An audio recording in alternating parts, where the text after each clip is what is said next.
All right, let's spend the next few minutes reframing how you think about cybersecurity. We're going to move it out of the server room and place it squarely in the boardroom, where it belongs.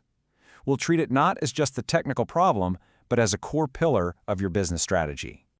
Now, this principle right here is really the bedrock of our entire discussion. What this does is it shifts cybersecurity from being, just a siloed IT problem to being a fundamental business function.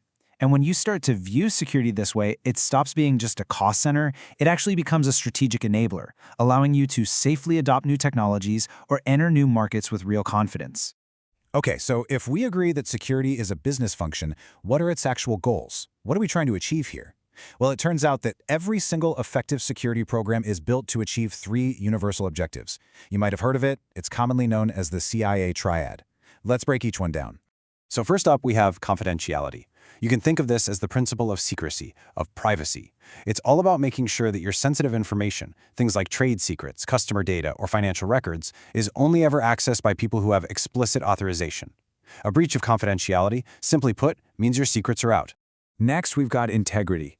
This is all about ensuring your data is reliable, that it's accurate, and that it hasn't been tampered with by an unauthorized party.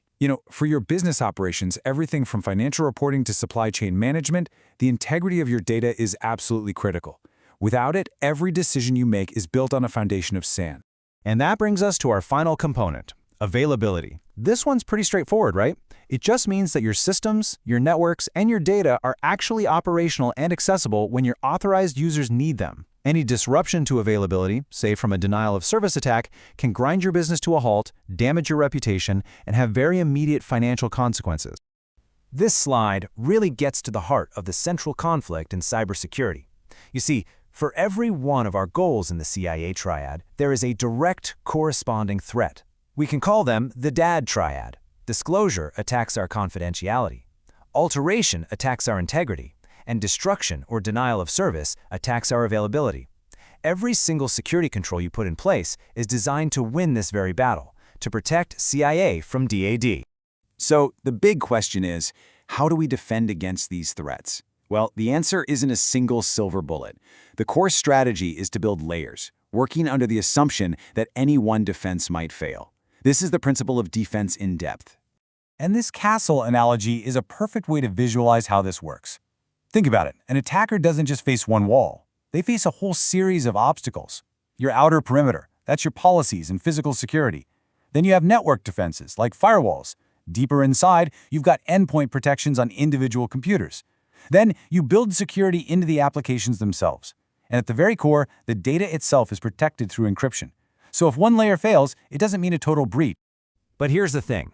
You can have the best strategy in the world, like defense in depth, but it isn't enough on its own. It's only as effective as the framework that actually directs it. And that, right there, is where governance comes in. The top-down leadership that makes sure your security strategy is actually put into practice. Now, this is a crucial point. Technology alone is never enough, because without clear guidance, people make mistakes. Strong governance is how you manage this human element directly. It provides the framework you need to manage risk, to guide behavior, and to ensure that your security strategies are implemented consistently and effectively across the entire organization. So how do you build that effective governance? It really comes down to clear documentation. And there's a hierarchy to it, as you can see here. It all starts at the top with policy. These are the high-level statements from management that answer why we're doing security. Below that, standards define what mandatory controls will be used. Then procedures give us the detailed step-by-step instructions on how to perform specific tasks. And finally, guidelines offer best practices, the shoulds, that help inform our decisions.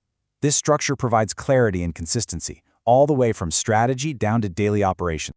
All right, so let's quickly recap what we've covered. First, and this is the big one, security has to be treated as a business management function. Second, all of our security efforts are really driven by those 3 goals: protecting confidentiality, integrity, and availability.